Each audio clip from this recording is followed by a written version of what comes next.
नमस्कार, कार्यक्रम कल 24 मा स्वागत छ। म सम्झना भुजेल। नुवाकोटका वृद्ध-वृद्धाले वृद्ध भत्ता नपाएको गुनासो सम्बन्धी समाचार हिजोको संस्करणमा प्रसारण गरे लगत्तै यस्तो गुनासो कल 24 लाई देशभरबाट प्राप्त हुन थालेको छ। त्यही वृद्ध भत्ताको सहारामा दशैं मनाउने आशमा बसेका धेरै ठाउँका वृद्ध-वृद्धाहरूले दशैं भत्ता नपाएको खुल्न आएको छ। चितवनको भरतपुर, गुल्मीको सत्यवती गाउँपालिका 7, सिन्धुपाल्चोक, कास्कीको पोखरा महानगरपालिका 7 लगायतका स्थानमा वृद्धहरूले भत्ता पाउन सकेनन्। यसपटकको दशैंमा हुँदा खानेहरूको दशैं त्यसै पनि भएको र भेला पारेको सामर्थ्यले गुजारा चलाउनुपर्छ। किन यस्तो हुन्छ चाडबाडमा, त्यसमाथि पनि शारीरिक रूपमा अशक्त रहेका वृद्ध-वृद्धाहरूका लागि? यो प्रश्न लिएर हामी सरकारवाला पक्षसँग पुग्ने जमर्को गर्नेछौँ आजको संस्करणमा। त्यस्तै ग्रान्डे हस्पिटल कामभन्दा बढी बदनामले चर्चामा छ। अस्पतालले बिरामीहरूको उपचार गर्दै आएको खेलबाडले गर्दा धेरै परिवारले मृत्युको पीडासँग साक्षात्कार गर्दै आउनु परेको छ भने हालै एक युवाले कोरोना भएको न्यूमा अस्पतालमा नै ज्यान गुमाउनु परेको छ। कोरोना भएको बहाना बनाएर अस्पतालले ती युवालाई 18 दिन आइसियूमा राख्यो, तर निस्कँदा उनको मृत शरीर परिवारलाई बुझायो। कोरोना भएको रहेनछ भन्दै, तर यसबीचमा अस्पतालले उनको उपचारमा 18 लाख परिवारसँग लुटिसकेको थियो। के यही हो उपचार? हरेक विवादको केसमा नाटकीय बयानबाजी र बहानाबाजी गरेर उम्कने अस्पताललाई जतिसुकै उजुरी गरे पनि मेडिकल काउन्सिलले पनि छुँदैन। किन? के नाम चलेका भनिएका डाक्टरहरूले चलाएको अस्पताल कानुनभन्दा माथि हुन्छ? यो प्रश्नसहित ग्रान्डीको लुटपाटको दारुण कथा पनि कल 24 को आजको संस्करणमा समावेश गरेका छन्। त्यस्तै लगातार हामीलाई टेलिफोन सम्पर्क गरेर बारबर्दियाका किसानहरूले गुनासो गर्नुभएको थियो। किसानका लागि आएको लाखौं रकम कसरी सहजै झ्वाम पार्न सकिन्छ भन्ने नमुना पेश गरेका छन् बर्दियामा रहेका एक सहकारीका अगुवाहरूले। मकै जोनका लागि किसानलाई आएको 50 लाख रुपैयाँ किसानको हातमा नपारी आफ्नो खल्तीमा हाल्न पुगेका बर्दियाको श्री बरपिपल सहकारी संस्थाका अध्यक्ष सचिवको भ्रष्ट खेल पनि तपाईँ दर्शकहरूलाई पेश गर्नेछौँ आजको श्रृङ्खलामा प्राथमिकताका साथ। यी अलावा आजको संस्करणमा दर्शकहरूको प्रत्यक्ष गुनासो पनि लिने जमर्को गर्नेछौँ।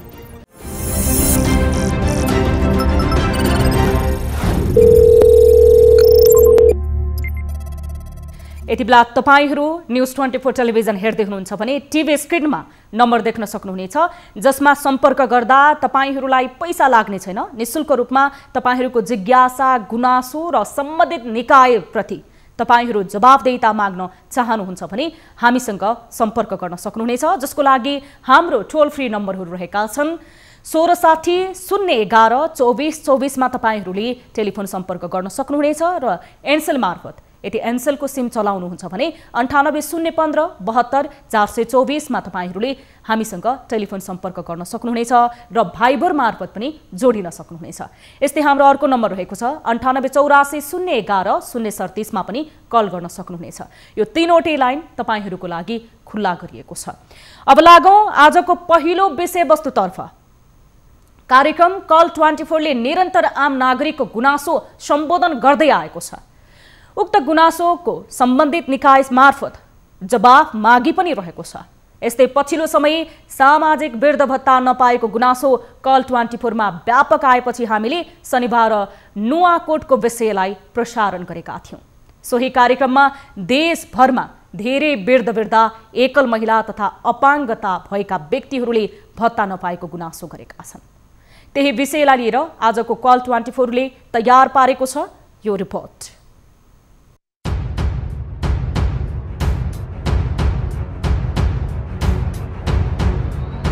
राज्यले वृद्ध-वृद्धा, एकल महिला, अपाङ्ग र अशक्तहरूका लागि सामाजिक सुरक्षा भत्ता वितरण गर्दै आएको छ। महिनाको 1000 भत्ताले दशैंमा लत्ता कपडा किन्ने र दशैं रमाइलो गरी मनाउने धेरै वृद्ध-वृद्धाको धोको थियो। तर बैंक पुगे, लाइन बसे, शास्ति पाए, सामाजिक सुरक्षा भत्ता पाए। अनि उनीहरू निराश बनेर घर फर्किएको गुनासो देशभरका वृद्ध-वृद्धाले कल 24 मा राखेका छन्। सामाजिक सुरक्षा भत्ता चितवनको भरतपुर महानगरपालिका 12, गुल्मीको सत्यवती गाउँपालिका 7, सिन्धुपाल्चोक कास्कीको पोखरा महानगरपालिका 7 लगायतका स्थानमा वृद्धहरूले भत्ता पाएका छन्, जसका कारण दशैँमा छोरी ज्वाइँ आउला टिकाटालो लगाउला सोचेका उनीहरूमा निराशको किरण छाएको छ।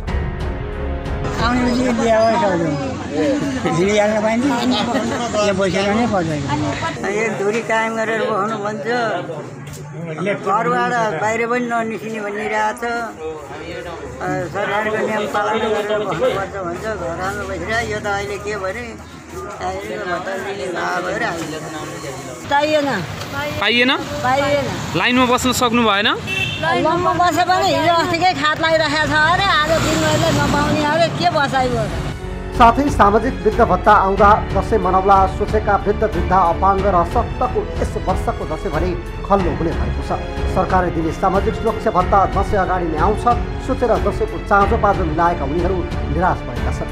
यसअघिको भत्ता स्थानीय सरकारले घरमै गएर दिए पनि यसपटकको भत्ता बैंकबाट वितरण गर्ने प्रणाली ल्याएपछि भत्ताको आशामा बसेका हजारौँ वृद्धा एकल महिला अपाङ्गको निधारमा निराश छाएको छ।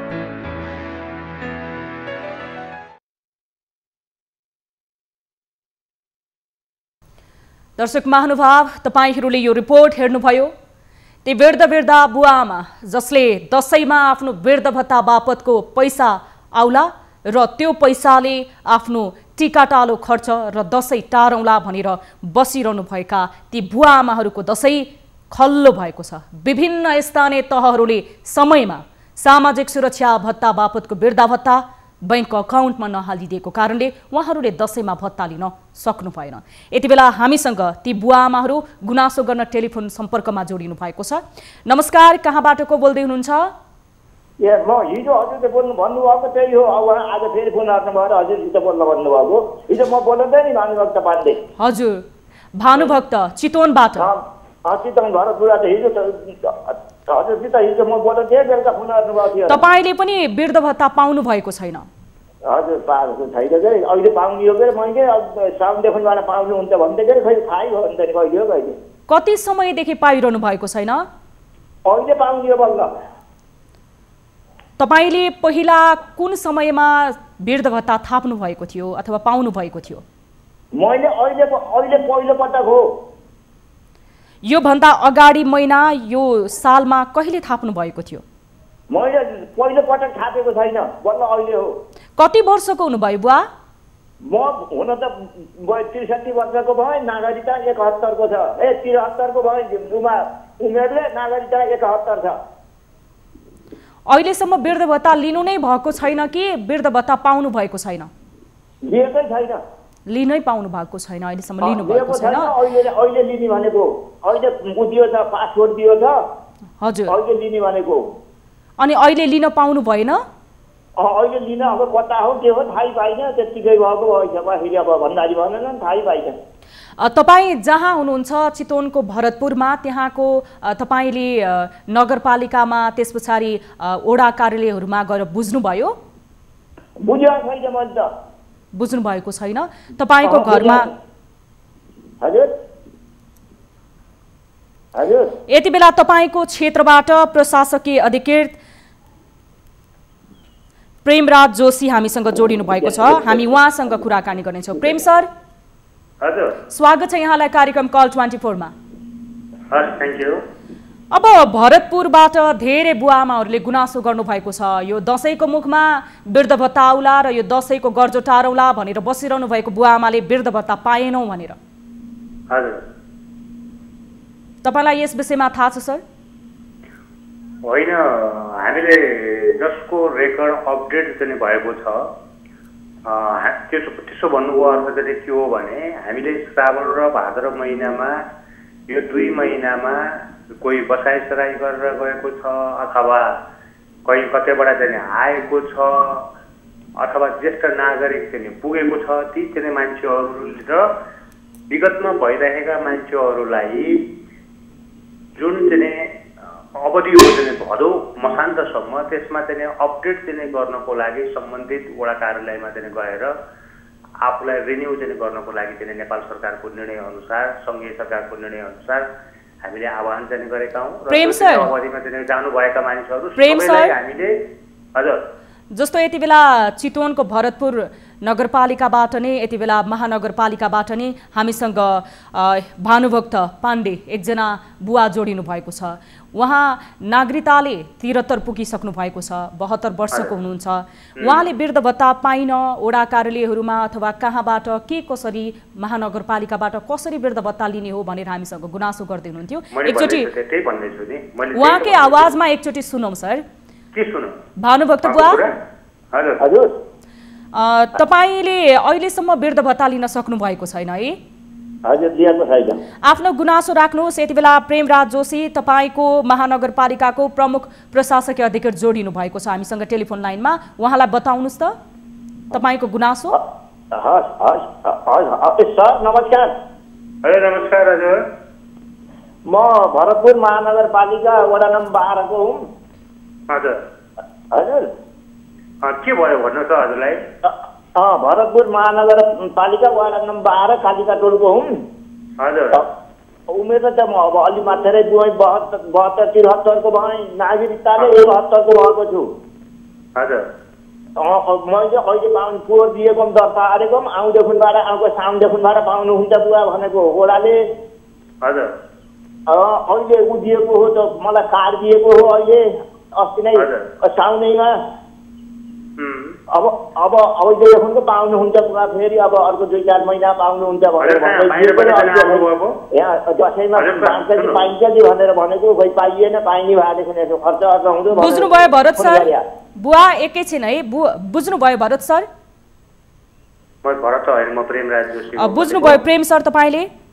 मैले उहाँले चाहिँ मैले कार्ड पाएको पाइन भन्नुभयो कि जस्तो लाग्यो मलाई चाहिँ त्यति नै। होइन होइन उहाँले साउनमा थापेको थिएँ। त्यस पछाडि मैले मसँग कार्ड थियो, मैले वृद्ध भत्ता पाउनुपर्ने थियो दसैँमा।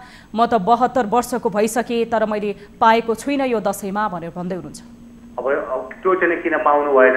हामीले चाहिँ जुन वडा कार्यालयबाट मैले भन्दैछु नि यहाँ बारम्बार जुन वडा कार्यालयबाट रेकर्ड अपडेट चाहिँ भएर आएको छ मेरो बुझाइमा सबै वडालाई हामीले पैसा निकाल्दा चाहिँ दिएका चाहिँ छौँ। र अब उहाँले आफ्नो वडा कार्यालयमा गएर आफ्नो रिन्यू चाहिँ गर्नु पर्यो। म चाहिँ जीवित छु, म बसाइसराइ गरेर अन्य ठाउँमा म गएको छैन, म चाहिँ साबिकै ठाउँमा छु भन्नु पर्यो। एउटा कुरा त्यहीकै हो भने बाहिरबाट चाहिँ आएको हो भने त्यहाँ आएर चाहिँ आफू रजिस्टर चाहिँ गर्न चाहिँ पर्यो। म बाहिरबाट चाहिँ बसाइसराइ गरेर चाहिँ आएको हुँ भन्नु पर्यो।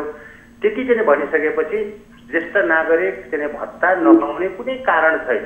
हामीले सबै चाहिँ वडालाई हामीले निकासा चाहिँ दिइसकेका चाहिँ छौँ।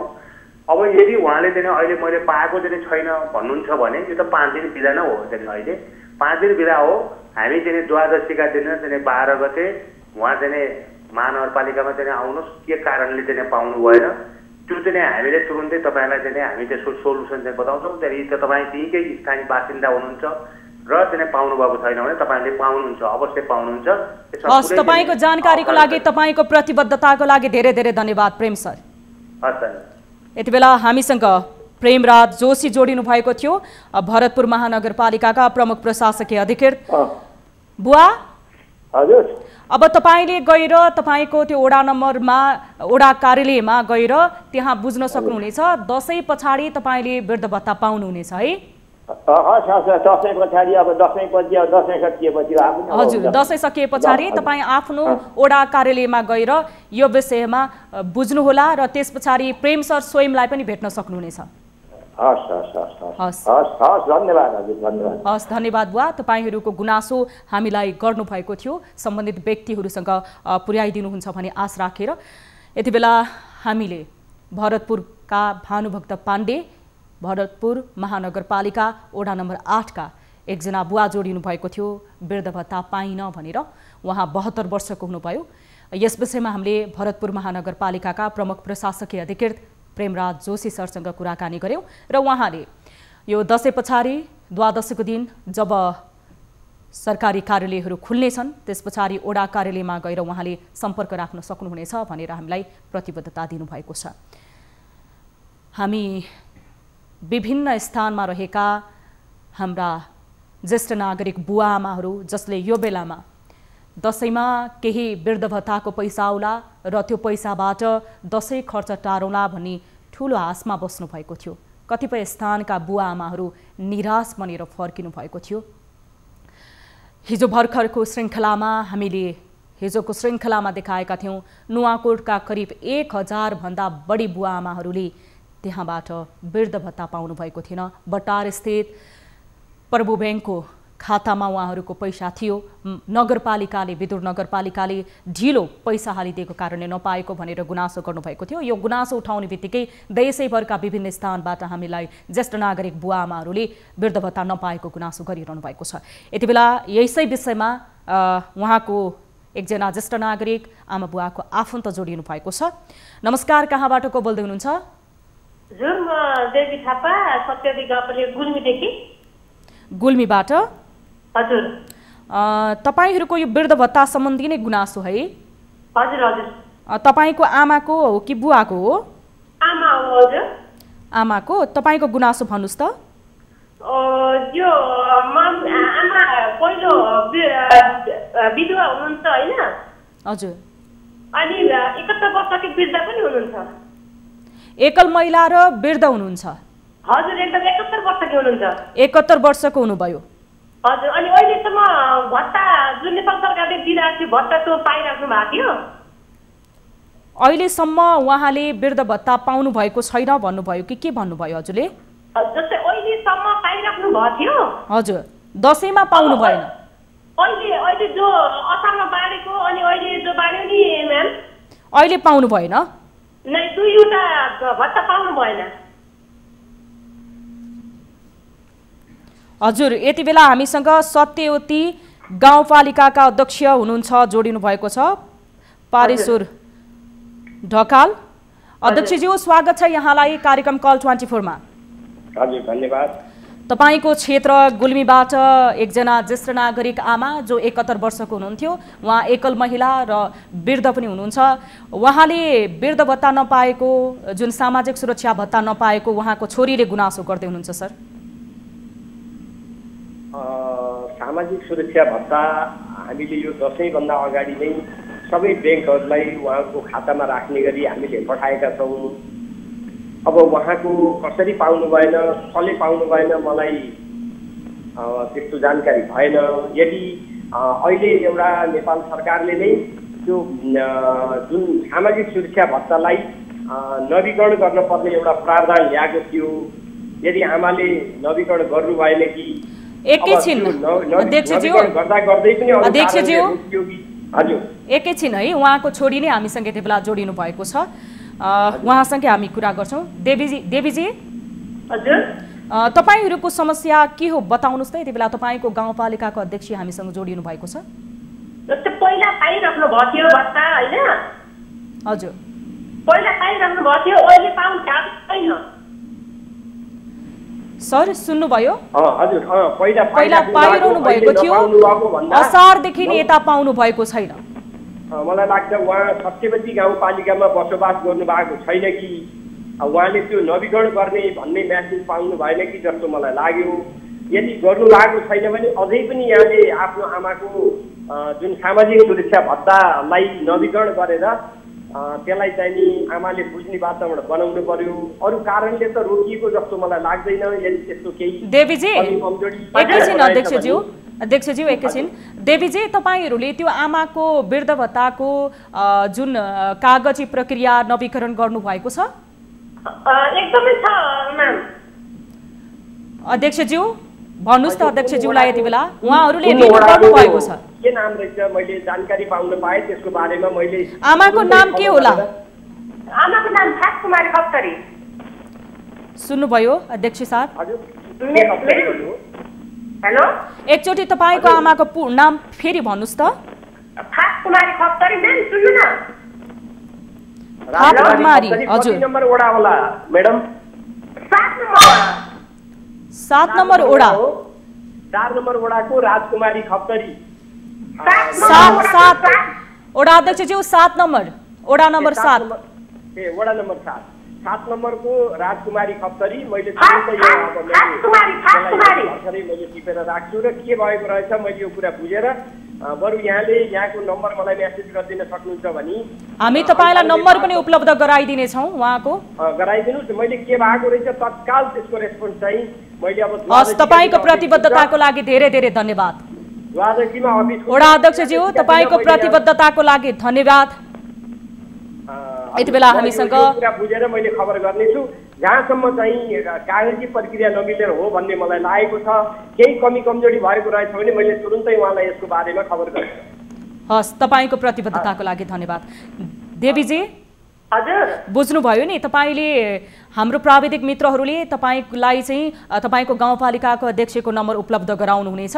उहाँसँगै तपाईहरूले सम्पर्क गरेर यस विषयमा अझ विस्तृत जानकारी लिन सक्नुहुनेछ है, आमाको वृद्ध भत्ताको विषयमा।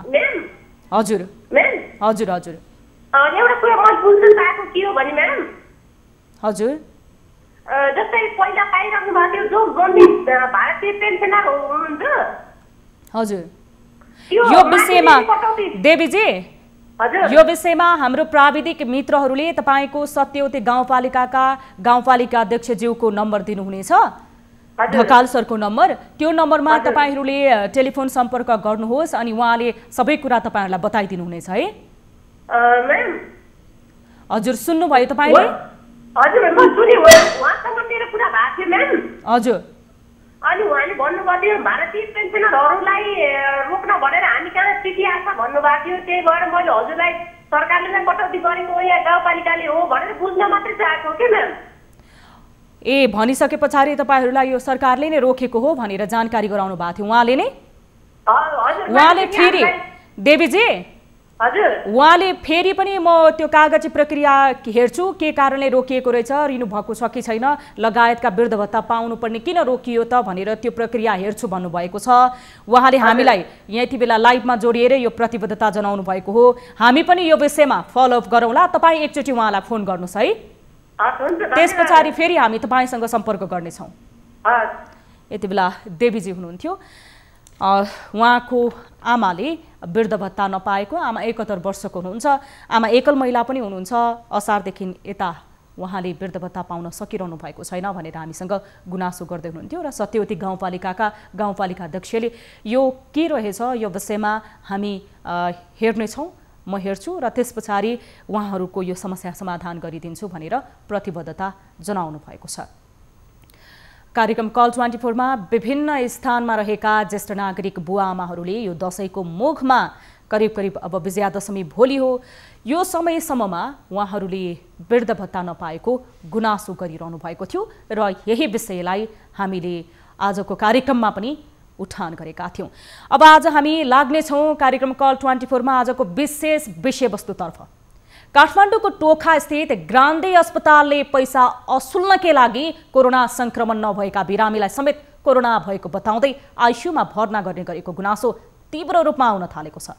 कल 24 मा ग्रान्डे अस्पतालको यस्तै गुनासो आएको छ। गुनासोको आधारमा टिभी जर्नलिस्ट महेश्वर केसीले तयार पारेको यो रिपोर्ट हेर्नुहोस्।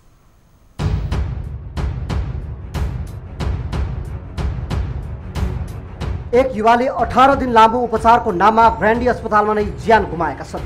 दैनिक 50,000 खर्च गर्न लगाएर लुटेपछि बौद्ध जोरपाटीका पुष्प चुनार रसाइलीले ज्यान गुमाएका हुन्। कोरोना भएको नाममा रसाइलीलाई आइसियुमा राखेर उपचार गराइयो, महँगो शुल्क तिराइयो। परिवारले पनि ठिक हुने आशामा 8 लाख जति खर्च गरे, तर पुष्पले ग्रान्डीमा नै ज्यान गुमाए। पुष्पको दाइ चित्रबहादुर रसाइलीले आफ्नो फेसबुक पेजमा स्ट्याटस राख्दै भनेका छन्, इमर्जेन्सी वार्डबाट हतार आइसियुमा सार्न लाग्दा मेरो भाइको राम्रोसँग होस खुलिसकेको थियो। मेरो भाइले आइसियुमा नलैजाऊ, त्यहाँ मलाई मार्छन्, म बाँच्न सक्दिनँ भनेर कराउँदै गर्दा डाक्टरले जबरजस्ती बेहोस हुने सुई लगाएर आइसियुमा लगे। अन्ततः मेरो भाइले भनेझै अस्पतालले उनलाई मारेरै छाड्यो। अस्पतालले भाइलाई मृत घोषणा गरिसकेपछि आफूहरू सबै पालो टाढैबाट हेर्न गएको र सब भने नेपाली सेनाले व्यवस्थापन गर्ने बताइएको दाइ चित्रबहादुरले बताए। उनले आफूहरू आर्मी आउने प्रतीक्षामा बसेको, तर मृत घोषणा गरेको 4 घण्टापछि डाक्टर ढोकाबाट बाहिर आएर न तपाईँहरूलाई एउटा खुसीको खबर, तपाईँको बिरामीलाई कोरोना नभएको रिपोर्ट आयो भन्दा आफूहरू सबै छाँगाबाट झरेको पनि उनले फेसबुक स्ट्याटसमा उल्लेख गरेका छन्।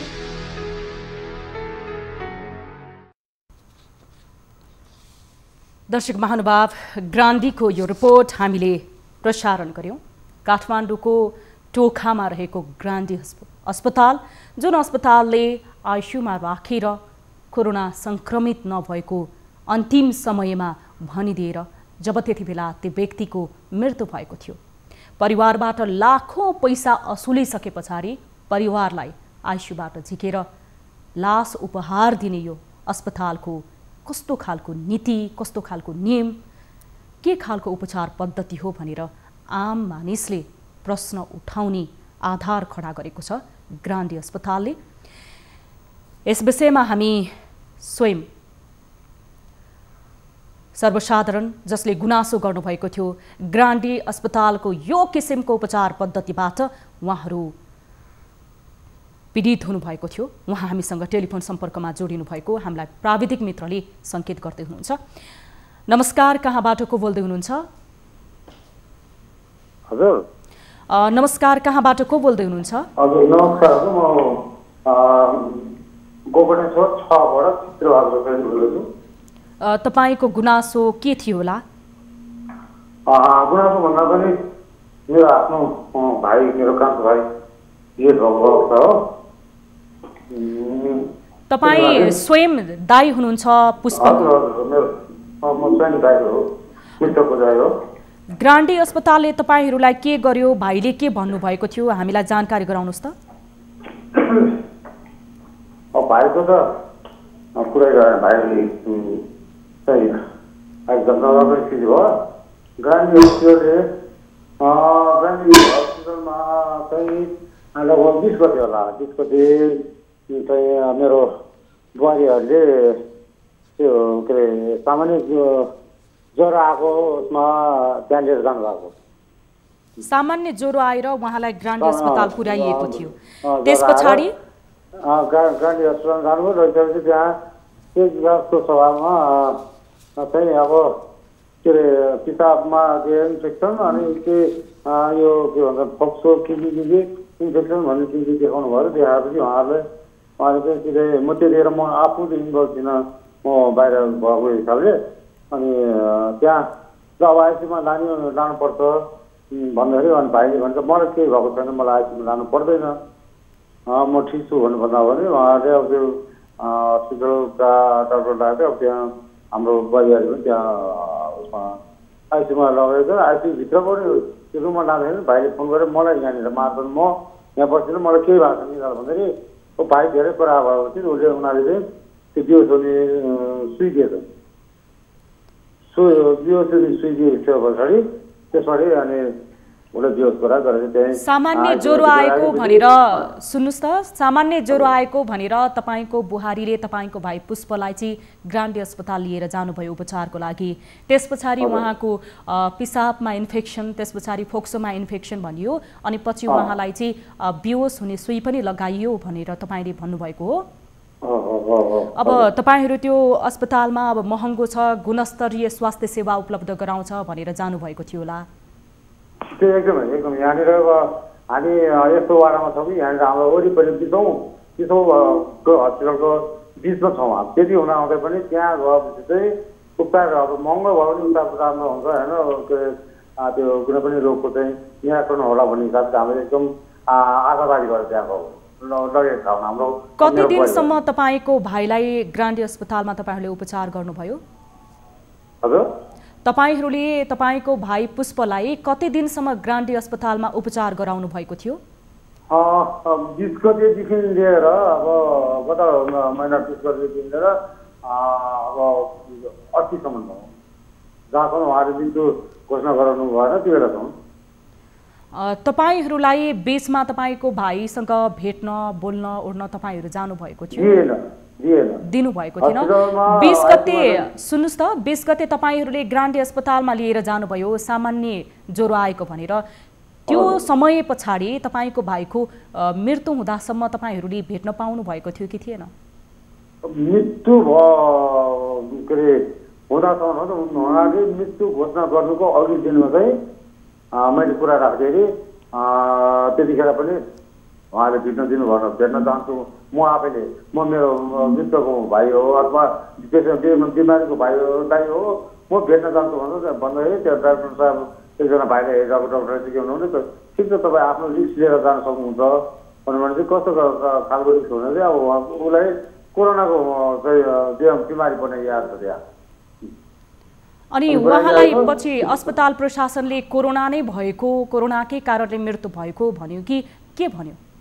अगाडि चाहिँ यहाँ दुई खालको चाहिँ लिस्ट आयो हाम्रो त्यो रिपोर्ट आयो। पहिला कोरोनै भनेर त्यति लामो समयसम्म ट्रिटमेन्ट गर्नुभयो त लगभग दिनको चाहिँ 3 लाखको हाराहारीमा त पैसा कमसेकम 20-24 लाख पैसा लिइसक्नु भएको छ कोरोनै भनिरहनु हो। पछि अस्ति जुन दिन मृत्यु घोषणा गर्नुभयो फुलपातीको अष्टमी दिन अब अष्टमी दिनमा चाहिँ मृत्यु घोषणा गर्ने बेला चाहिँ उहाँले मृत्यु घोषणा गरेको 4 घन्टा पछाडि चाहिँ लो यहाँ चाहिँ गुड न्युज छ के अरे कोरोना नेगेटिभ निस्क्यो तपाईँले लाभ खुसीको खबर त्यो पनि कस्तो तरिकाले खुसीको यहाँले खुसीको खबर तपाईँहरूको उसमा चाहिँ के अरे भाइको बिमारीको चाहिँ कोरोना नेगेटिभ निस्क्यो तपाईँले लाभ जान सक्नुहुन्छ भनेपछि हामी एकदमै आगेको आयौँ।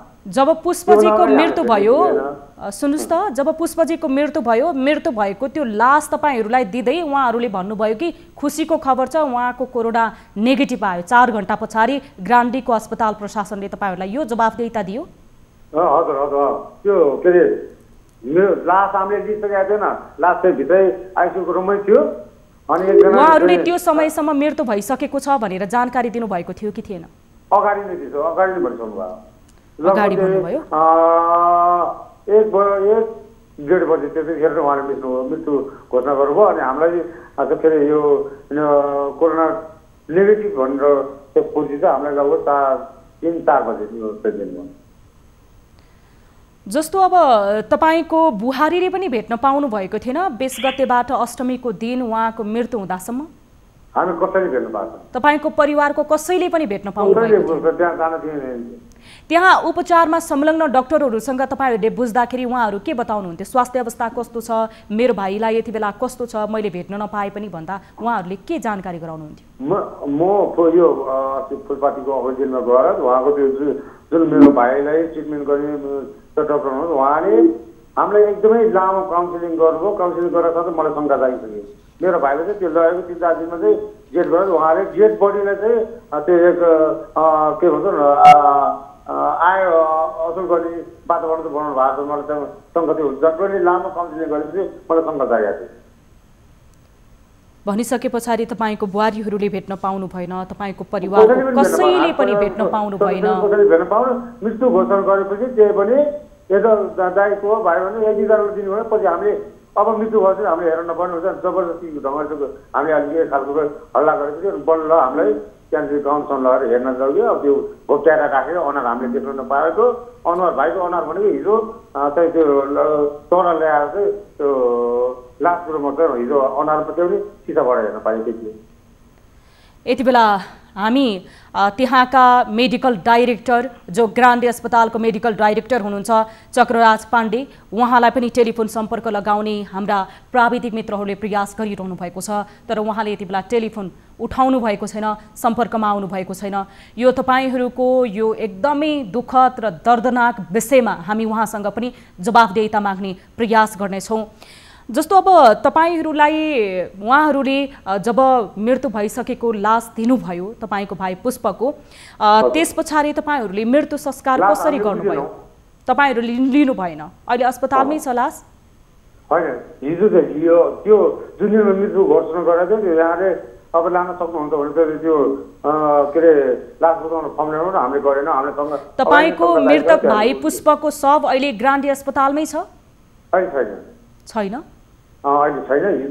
हिजो मात्रै यहाँ हाम्रो धेरै नै अस्ति बेलुका नै यहाँ चक्रराज के अरे पाण्डेजीसँग राति हाम्रो बसाइ भयो। उहाँले एकदमै पहिले सुरुमा त फर्काउन खोज्नुभयो। हाम्रो 3-4जना टिम गएको थियौँ। अरू साथीहरूले बोल्दाखेरि उहाँले फर्काउनु भयो ठुल्ठुला आशा गरेर। त्यसपछि मलाई धेरै आवेगमा आयो। म आफूले बोलेपछि तपाईँको थियो पहिला कोरोना भनेर चाहिँ ट्रिटमेन्ट गर्नुभयो लाखौँ लाख होइन 20-30 लाख रुपियाँ तान्नुभयो। अहिले नेगेटिभ भन्नु चाहिँ के गर्नु भन्नुपर्ने मैले एउटा कस्ट क्वेसन गरेँ। उहाँले बोल्नु नै भएन, बोल्नै सक्नु पर्यो। मेरो सवालको जवाब हजुर हामी पनि हामी प्रत्यक्ष रूपमा त्यहाँका सम्बन्धित व्यक्तिहरूसँग र सम्बन्धित निकायहरूसँग यस विषयमा जवाफदेहिता माग्ने प्रयास गर्नेछौँ। तपाईँले हामीलाई गुनासो गर्नुभयो, धन्यवाद। हजुर, धन्यवाद। यति बेला ग्रान्डी अस्पतालले मृत्युको मुखमा पुर्याएको र यति बेला अकालमै मृत्यु स्वीकार्नु परेका पुष्पका दाजु हामीसँग टेलिफोन सम्पर्कमा जोडिनु भएको थियो र उहाँले गुनासो गर्दै हुनुहुन्थ्यो, हामीलाई अस्पतालमा मेरो भाइलाई राखियो। 20 गते सामान्य ज्वरो आएर गत महिनाको 20 गते मेरो भाइलाई ग्रान्डी अस्पताल महँगो छ, गुणस्तरीय स्वास्थ्य सेवा प्रदान गर्ला, जसले गर्दाखेरि केही रोग लागेको छ भने पनि निराकरण होला भनेर भर्ना गरेका थियौँ त्यो अपेक्षाले। तर 20 गतेबाट उहाँको भाइको अष्टमीको दिन निधन भएको छ। त्यो दिनसम्म आइपुग्दा उहाँको परिवारको कोही पनि सदस्यलाई भेट्न दिएन र सुरुमा कोरोना भएको कारणले गर्दाखेरि उपचार भइरहेको भनेर उहाँहरूले भन्नुभयो। पछि उहाँहरूले जब पुष्पको मृत्यु भयो त्यस पछाडि मृत्युको शव देखाउँदै उहाँहरूले बताउनुभयो, तपाईँहरूलाई खुसीको खबर छ, उहाँलाई कोरोना पोजिटिभ देखिएन, उहाँलाई कोरोना नेगेटिभ छ भनेर ग्रान्डी अस्पतालको प्रशासनले भन्यो। यो खालको गैर जिम्मेवारपूर्ण जवाफ दियो भनेर हामीसँग गुनासो गर्दै हुनुहुन्थ्यो। हामीले त्यहाँका ग्रान्डी अस्पतालका चक्रराज पाण्डे जो मेडिकल डाइरेक्टर हुनुहुन्थ्यो ग्रान्डी अस्पतालका, उहाँलाई टेलिफोन सम्पर्क गरेर प्रत्यक्ष प्रसारणमा लिएर आउन खोजेका थियौँ। तर उहाँले टेलिफोन सम्पर्क गरे पछाडि हाम्रा प्राविधिक मित्रले धेरै टेलिफोन सम्पर्क गर्ने प्रयास गर्दा गर्दै फोन उठाउनु भयो। अन्तिममा उहाँले फोन उठाएर भन्नुभयो, यो विषयमा म बोल्न चाहन्न। यो किसिमको जवाफदेहिता उहाँहरूले दिनुभयो। स्वास्थ्यलाई व्यवसाय बनाउनु भएको छ, यति ठुलो अस्पताल सञ्चालन गर्नुभएको छ, तर एक नागरिकले अकालमै मृत्युको मुख पुर्याउनसम्म उहाँहरू विवश हुनुहुन्छ। हामी यो विषयमा निरन्तर रूपमा फलोअप गर्नेछौँ। कार्यक्रम कल 24बाट यो विषयलाई हामी उन्मुक्ति दिने छैनौँ। अब लागौँ आजको अर्को विषयतर्फ। बर्दियाका किसानका लागि मकै जोनका लागि प्रदेश सरकारबाट आएको ठूलो रकममा अनियमितता भएको भेटिएको छ। बारबर्दिया नगरपालिका 6 मा रहेको श्री बरपिपल सहकारी संस्थाका अध्यक्ष सचिवले सहकारीको 25 लाख र प्रदेश सरकारको 25 लाख गरी 50 लाख झाम पारेको सहकारीका सदस्यहरूले कल 24लाई गुनासो गरेका छन्। यो गुनासो सहकारीका सदस्यहरूबाट बारम्बार कल 24मा आए पछाडि हामीले यो विषयमा सम्बन्धित निकायसँग प्रतिनिधिसँग जवाफ माग्ने प्रयास गरेका छौँ। स्थानीयको सहयोगमा तयार पारेको यो रिपोर्ट हेर्नुहोस्।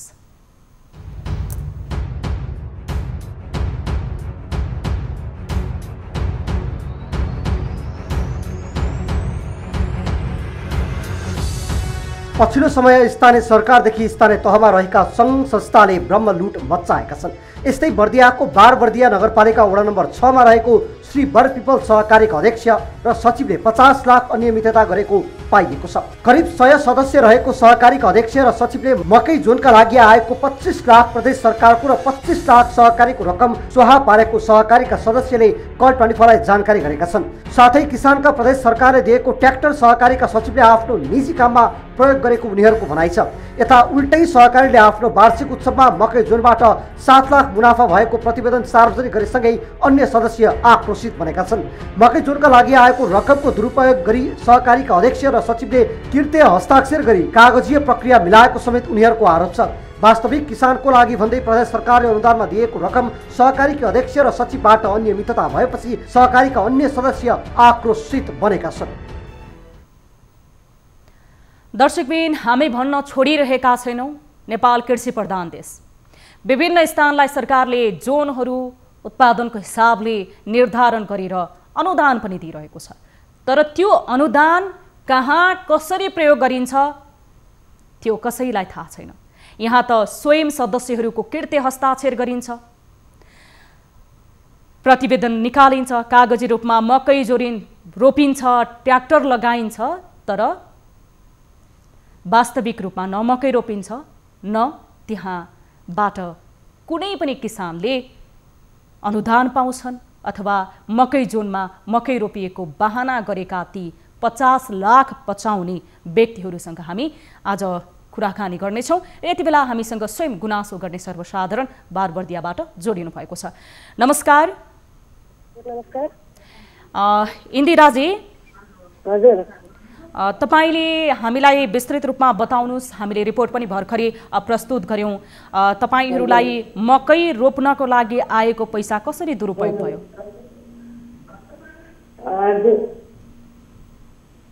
सुन्नु भएको छ इन्दिराजी? बताउनुस् त तपाईहरूको लागि प्रदेश सरकारले दिएको 25 लाख, त्यसपछि बरपिपल सहकारी संस्थाको 25 लाख गरेर 50 लाख रुपैयाँको मकै कहाँ कसरी रोपियो? हजुर, बजेट हामीलाई थाहा भयो। हजुर हजुर, त्यो बजेट चाहिँ कुन ठाउँमा प्रयोग भयो भन्ने एउटा मकैको दाना पनि हजुरको तारबारको लागि भनेर बजेट आयो, एउटा तारबार पनि भएन। इन्दिराजी, यति बेला हामीसँग स्वयं झगबहादुर ओली अध्यक्ष हुनुहुन्छ श्री बरपिपल सहकारी संस्थाको, उहाँ पनि टेलिफोन सम्पर्कमा जोडिनु भएको छ। नमस्कार झग सर, स्वागत छ यहाँलाई कार्यक्रम कल 24 मा। नमस्कार सर, अब तपाईँ श्री बरपिपल सहकारी संस्थाको अध्यक्ष हुनुहुँदो रहेछ। अब करिब 800 जना भन्दा बढी तपाईको सहकारीमा सदस्यहरू रहेछन्। सहकारीको 25 लाख, प्रदेश सरकारले मकै जोनको लागि दिएको 25 लाख, यो 50 लाख कहाँ गयो सर? मकै त उम्रिएन। मकै त गत वर्ष नै रोपिसक्यो हामीले। गत वर्ष मकै रोप्नु भयो। अब प्रतिवेदनमा त तपाईले सहकारीको वार्षिक प्रतिवेदनमा बताउनु भयो नि 7 लाख रुपैयाँ त आम्दानी नै भएको देखाउनु भयो, तर त्यो प्रतिवेदनमा भयो के सर? वास्तविक रूपमा कुन जमिनमा कहाँ मकै रोप्नु भयो? कतिजना किसान संलग्न थिए?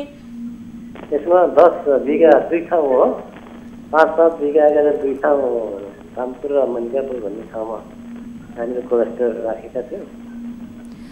तपाईको जो किसानहरू छन् नि, हजुर, तपाईले भन्नुभयो नि 10 बिघामा हामीले मकै रोपेका छौँ भनेर। गत वर्ष नै मकै रोप्यौँ, सकियो। अब यो वर्ष प्रदेश सरकारले बजेट पनि दिँदै होला, तपाईको सहकारीसँग पनि धेर थोर पैसा होला, यो वर्ष पनि तपाईहरूले रोप्नुस् कागजमा मकै, होइन?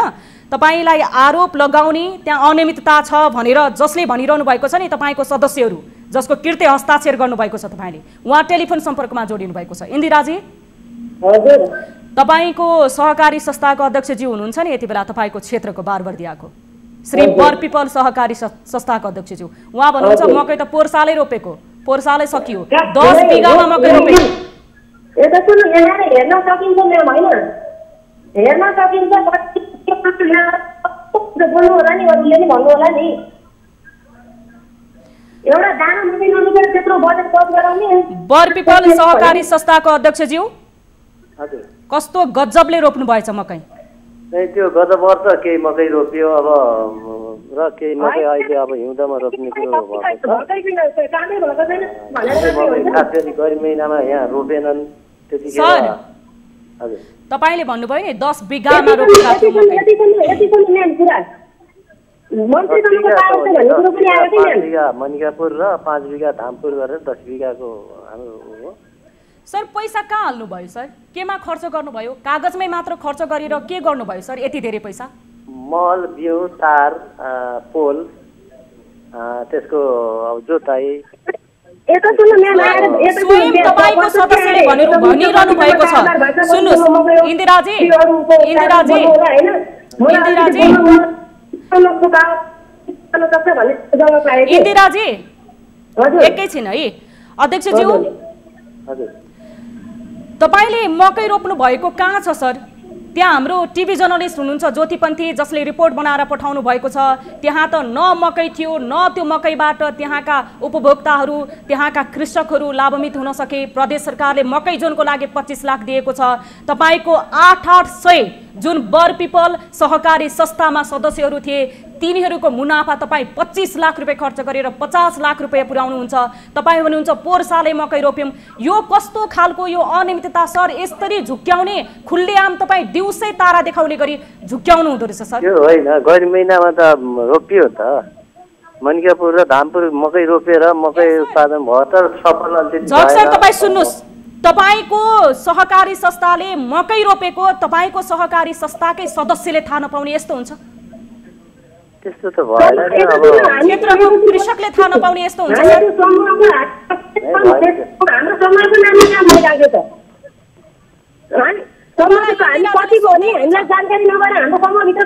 अब इन्द्रियाजी, अब के अब भयो होइन, के भयो अहिले एउटा दाना मकै नरोपेर बजेट पास गर्छ एउटा अहिले पनि रोप्ने कुरो छ के काम भइरहेको छ सर त्यो पैसा तपाईले कसको मिलेमतोमा बाँडफाँड गर्नुभयो अथवा त्यो पैसा तपाईले सिंगै चलाउनु भयो कि के गर्नुभयो भन्नुस्? यसरी अनियमितता गर्न पाइदैन। त्यो कृषकको लागि मकै जोनको लागि बारबर्दियाको लागि प्रदेश सरकारले दिएको 25 लाख रुपैयाँ तपाईको सहकारीबाट ती सम्पूर्ण मानिसहरू जसले आफ्नो घाँस काटेर सहकारीमा पैसा जम्मा गरेका थिए 800 जना भन्दा बढी सदस्य, ती सदस्यको पैसा तपाईले झ्वाम बनाउनु भएको छ। कहाँ लगेर हाल्नु भयो? कहाँ राख्नु भएको छ? त्यसरी पैसा त हालिएन, सहकारीको पैसा त अब त्यहाँ हालिएन। बढीमा हालेको भए 7 लाख चाहिँ त्यहाँ हालिएछ होला हिसाबमा। 50 लाख रुपैयाँ के गर्नुभयो? तपाईँ यसरी यो जिब्रो लटपटाएर कुरा नगर्नुहोस् न सर। तपाईलाई सीधा सोधिरहेका छौँ हामी। तपाईको त्यहाँको क्षेत्रको कृषक यति बेला जोडेर सोधिरहनु भएको छ इन्दिराजीले। मकै रोपिएको छैन, तपाईँ पोहोर साल मकै रोपिसके भन्नुहुन्छ। तपाईलाई थाहा छ प्रदेश सरकारले कृषि जोनको लागि दिएको, मकै जोनको लागि दिएको ट्र्याक्टर समेत तपाईको सहकारीको जुन सचिव हुनुहुन्छ सचिवको घरमा थन्किएर बसेको छ। उहाँले निजी प्रयोजन गर्नुहुन्छ।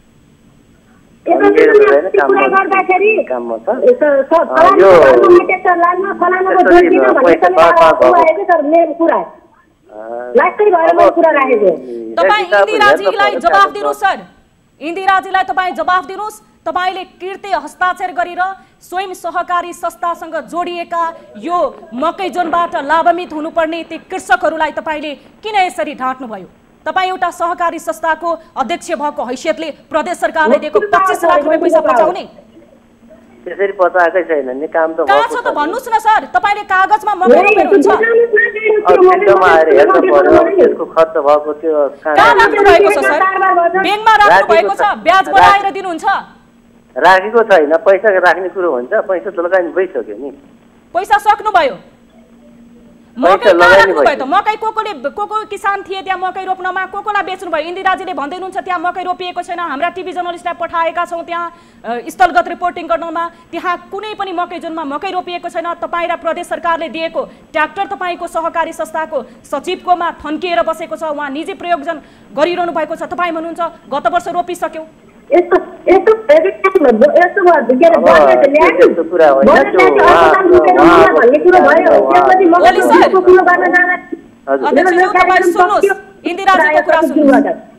इन्दिराजी उहाँलाई प्रष्ट रूपमा भनिदिनुहोस् त। उहाँ त सपनामा हुनुहुन्छ जस्तो लाग्यो मलाई। दिउँसै सपना देखिरहनुहुन्छ कि 50 लाखको सपना देखिरहनु भएको छ। उहाँ त मकै रोपिसकेको भन्दै हुनुहुन्छ। भन्नुहोस् उहाँलाई। केही जात रोप्ने आएर गएपछि हेर्न सक्नुहुन्छ, जनताहरूले बताउँछन् है हाम्रो समूह छ एउटा बहुद्देश्य दिनु कि त समूह र विभाग त्यसको सचिव अरूलाई कसरी थाहा हुन्छ भन्नु त?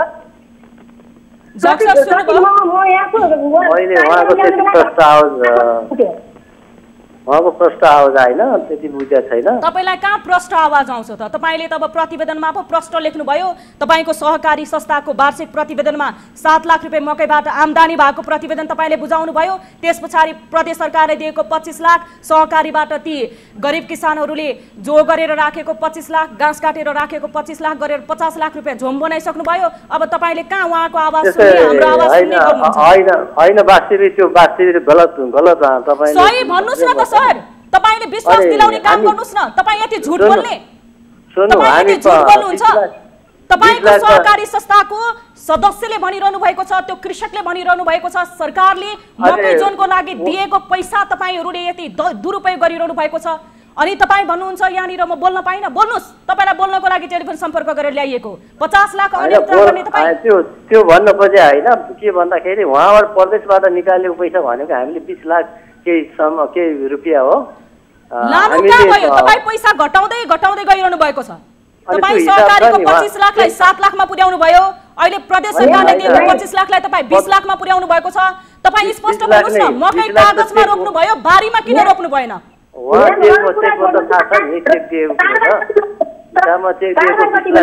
केही पैसा हो। अब बर पिपलबाट हालेको पैसा भन्दा त्यही ट्र्याक्टरमा अलिकति पर्या त 7 लाख समथिङ बर पिपलको पैसा पर्यो। बाँकी बर पिपलको पैसा सरकारी पैसा परेकै छैन। हिसाब किताबमा मिलाएर त्यो मलसल के मिलाएर के गर्नुभयो तपाईलाई थाहा छैन? तपाई सहकारी संस्थाको अध्यक्ष जो, तपाईले आफै नै प्रतिवेदन सार्वजनिक गर्नुहुन्छ 7 लाख रुपैयाँ आम्दानी भएको। अनि के गर्नुभयो तपाईलाई थाहा छैन? नै थाहा नहुने कुरा त अब म केही हिसाब किताब तपाईलाई थाहा चाहिँ के छ सर? तपाईलाई थाहा भनेको यो किर्ते कागज बनाउन राम्रोसँग आउँदो रहेछ। तपाईँ त धेरै नै मास्टर प्लान गर्न सक्ने हुनुहुँदो रहेछ सर, धेरै माथि पुग्नुहुन्छ। एउटा सहकारी संस्था चलाएर बस्दा तपाईले 50 लाख रुपैयाँ त किर्ते कागजमा झ्वाम बनाउनु हुँदो रहेछ। त्यसरी 50 लाख त्यसरी होइन, भनाइ कसरी हो त? मात्रै भन्ने हो। कसरी?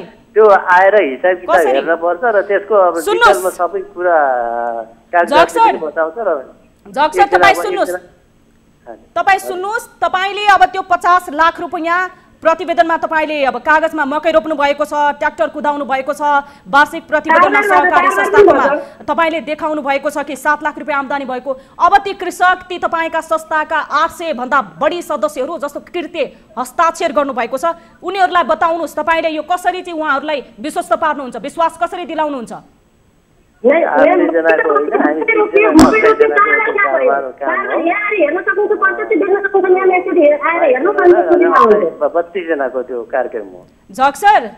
त्यो कृषकलाई कृषि जोनको लागि दिएको पैसा तपाईँले व्यक्तिगत रूपमा यसरी दुरुपयोग गर्ने अधिकार तपाईँलाई कसैले पनि दिएको छैन। हामी स्थलगत रूपमा हाम्रा टिभी जर्नलिस्टबाट यो विषयमा अझै फलोअप गर्नेछौँ। तपाईँले भन्नुभयो गत वर्ष मकै रोपेको थिएँ भनेर, यति झुट बोल्नु भएको थियो। रोपेको हो होइन त्यो स्वयं तपाईँको सहकारी संस्थाको सदस्यले भन्दाखेरि तपाईँ स्वीकारिरहनु भएको छैन। यो विषयमा हामी कुराकानी गर्नेछौँ। तपाईँलाई जानकारीको लागि धन्यवाद झक्सर। त्यो 50 लाखको प्रतिवेदन बनाउनु भयो, अरू लाखको प्रतिवेदन पनि बनाउँदै गर्नुहोला। तपाईँ कागजमा एकदमै कृषि उद्योग सञ्चालन गरिरहनु भएको छ।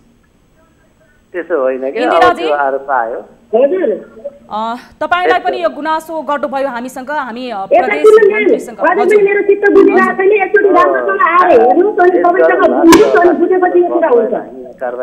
हुन्छ, हामी हाम्रा टिभी जर्नलिस्टलाई पठाएर त्यहाँ स्थलगत रूपमा रिपोर्टिङ गर्नेछौँ।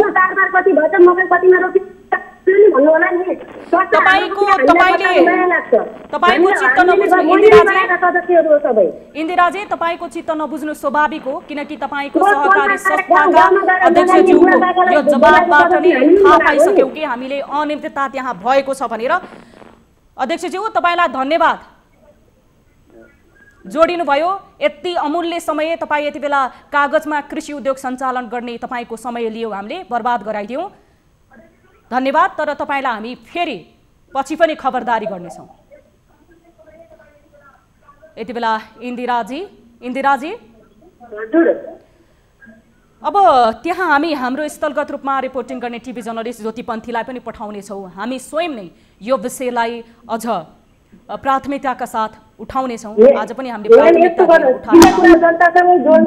धेरै नराम्रो भएको यो हेर्न सक्नुहुन्छ कि कतिमा रोड मुख्य मात्रै भनेर हुन्छ र?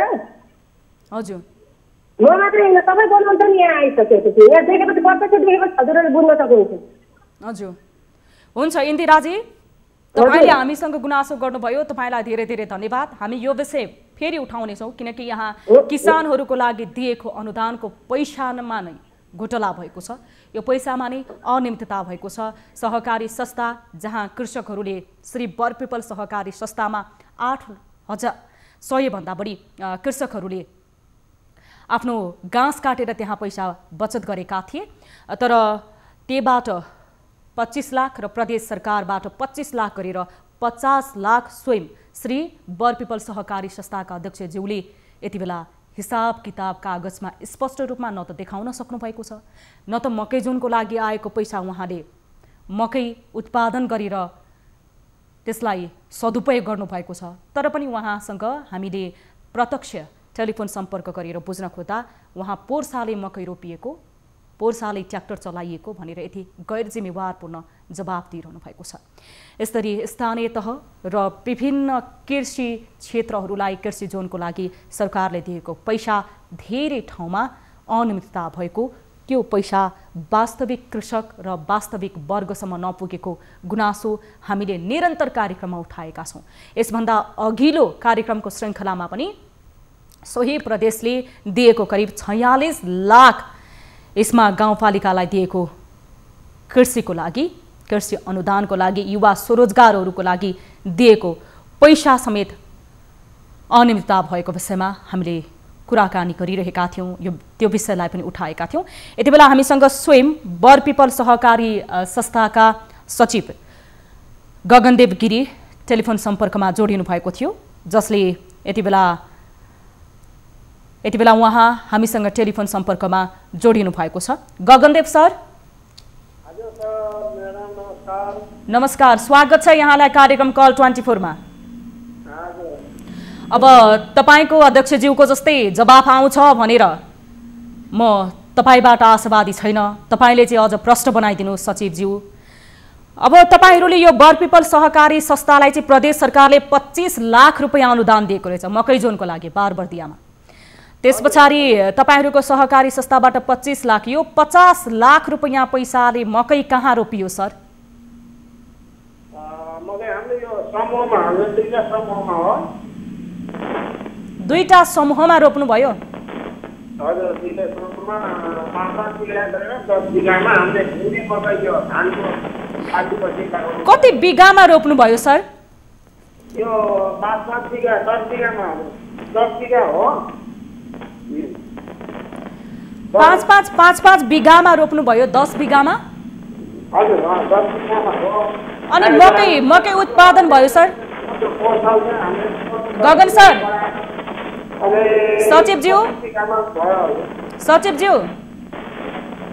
सचिवज्यू सुनिरहनु भएको छ? तपाईँको आवाज अलिकति स्पष्ट आइरहेको छैन, सायद नेटवर्कको समस्या हुन सक्छ। अलिकति नेटवर्क आउने ठाउँमा र सुनिने ठाउँमा तपाईँ जान सक्नु भएको भए अझ राम्रो हुने थियो। अनि तपाईँहरूले मकै पनि रोप्नुभयो 5-5 बिघा गरेर 10 बिघामा? हजुर। अनि त्यो मकै उत्पादन भइसके पछाडि बेच्नुभयो कि कृषकहरूलाई दिनुभयो कि के गर्नुभयो? यो मकै त कृषकहरूले लगाउनु भयो अनि उहाँहरूले चाहिँ लिनुभयो, हजुर, बेच्नुभयो। बेच्नु पनि भयो? हजुर, बेच्यो। बेचेर कति आम्दानी गर्नुभयो सर? अब यसको आम्दानी त अब ठ्याक्कै अब रेकर्ड त छ। अब त्यो ठ्याक्कै कागजमा त 7 लाख रुपैयाँ आम्दानी गर्नुभयो नि। तपाईले त वार्षिक प्रतिवेदनमा तपाईलाई थाहा छैन? तपाईँ त बरपिपल सहकारी संस्थाको त तपाईँ त सचिवज्यू होइन त?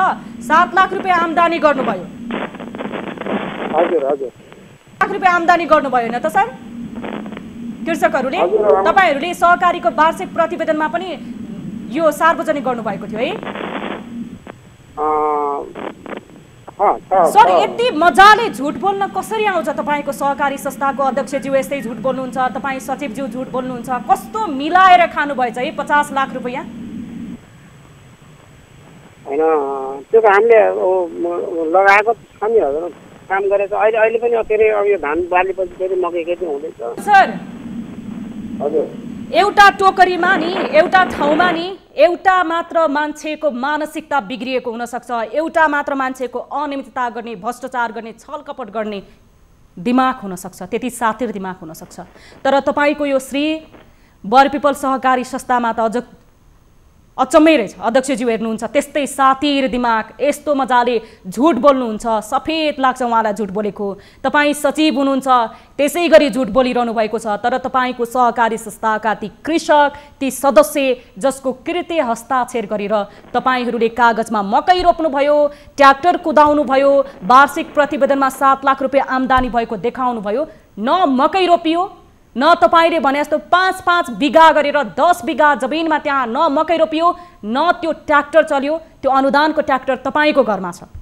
तपाईँ भन्नुहुन्छ तपाईँको घरमा भएको ट्र्याक्टर गएर आफै रोप्यो, आफै मकै उत्पादन भयो, यति झुट होइन। ट्र्याक्टर त हामीले अनुदान सहयोग उसमा चाहिँ हामीले गाउँमा चलाइराखेका छौँ हजुर। स्वयं त्यहाँबाट कृषक जोडिनु भएको थियो सर। यो तपाईँलाई हामीले यो प्रश्न गरिरहेका छौँ नि, कृषकको गुनासोले हामीले त्यहाँको वास्तविक तपाईहरूको आधारमा तपाईहरूको प्रतिवेदन हेरेर कुरा गरिरहेका छौँ गगनदीप सर।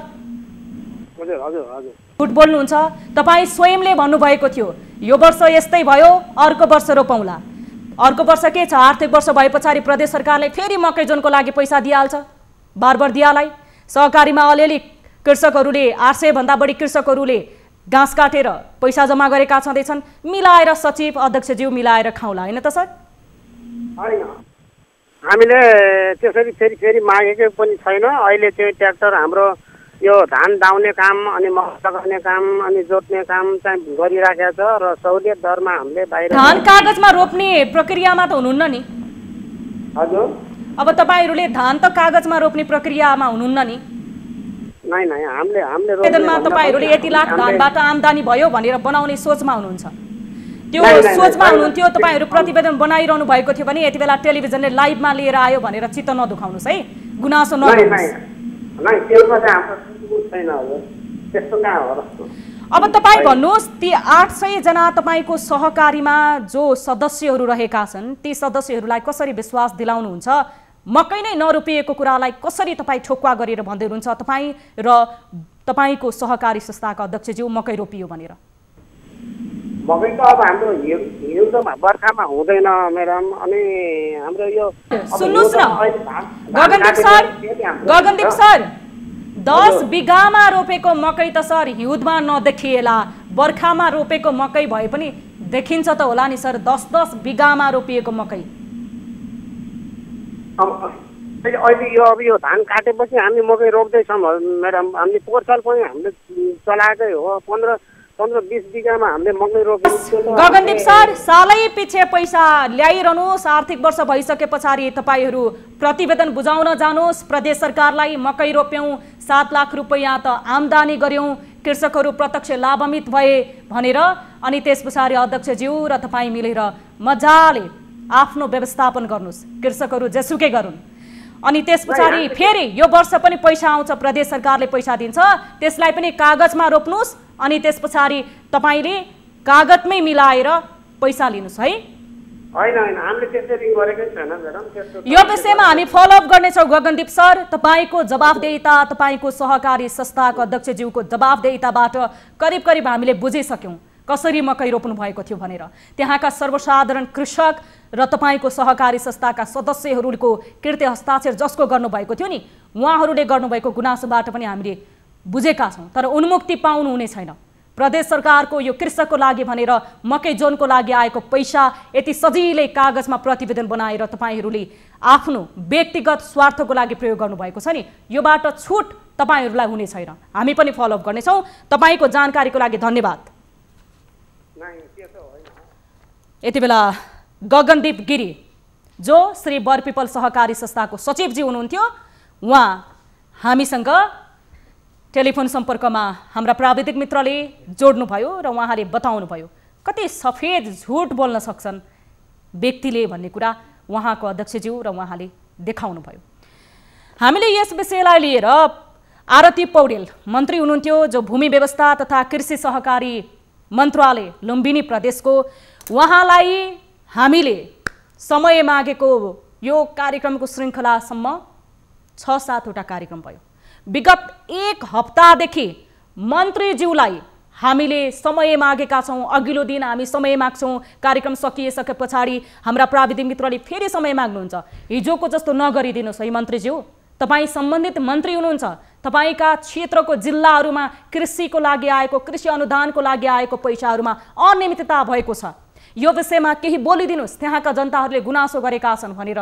हामीले भन्दा उहाँ भन्नुहुन्छ हुन्छ भोलि म बोल्छु त्यसपछि जब हामीले सम्पर्क गर्छौं प्रत्यक्ष प्रसारणमा आउनको लागि उहाँलाई दिनभर प्रयास गर्छौं त्यसपछि उहाँ सम्पर्कमा आउनुहुन्न उहाँको हामीले स्वयं पीएलाई फोन लगाएका छौं पीएबाट टाइम लिएका छौं उहाँ कहिले मिटिङमा हुनुहुन्थ्यो हामीले भोलिको दिन अथवा भोलिको श्रृङ्खलामा समय दिनुहुन्न होला भनेर अघिल्लो दिन समय मागेको निरन्तर 1 हप्ता भयो मन्त्री आरती पौडेललाई लुम्बिनी प्रदेशका कुनै जनताले कुनै सर्वसाधारणले देख्नुभयो भने भनिदिनुस् मन्त्रीज्यू तपाई हराउनु भएको थियो अहिले कहाँबाट आउँदै हुनुहुन्छ मन्त्रीज्यू हाम्रो क्षेत्रमा तपाईको मन्त्रालयले दिएको पैसा अनियमितता भएको छ लक्षित वर्गले पाएका छैनन् चाहे त्यो गुल्मीको यसमा गाउँपालिकाको युवा स्वरोजगारको लागि आएको 46 लाख किन नहोस् चाहे बार बर्दियाको लागि आएको मकै जोनको लागि आएको 25 लाख किन नहोस्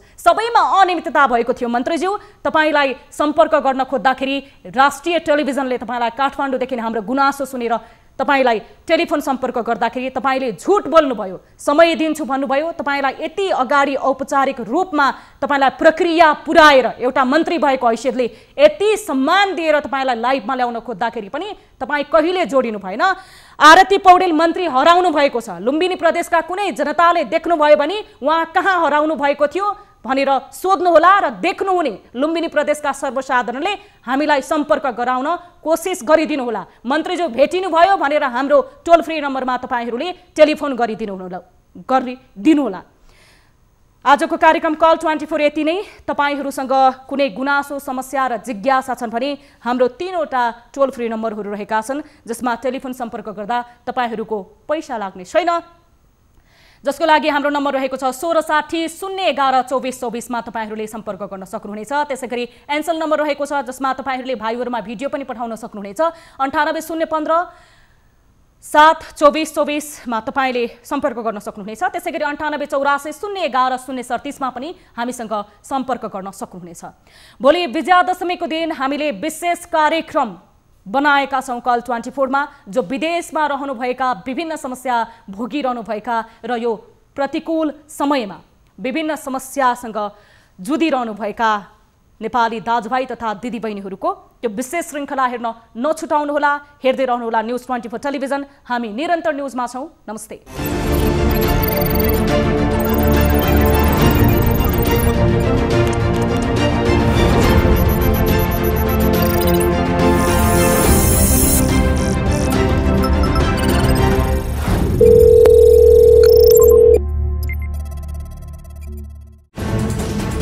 कोरोनाले सृजना गरेको संकटमा पल पलका न्यूज अपडेट र हर क्षेत्रको कभरेजका लागि न्यूज 24 नेपाल युट्युब च्यानललाई सब्स्क्राइब गर्नुहोला।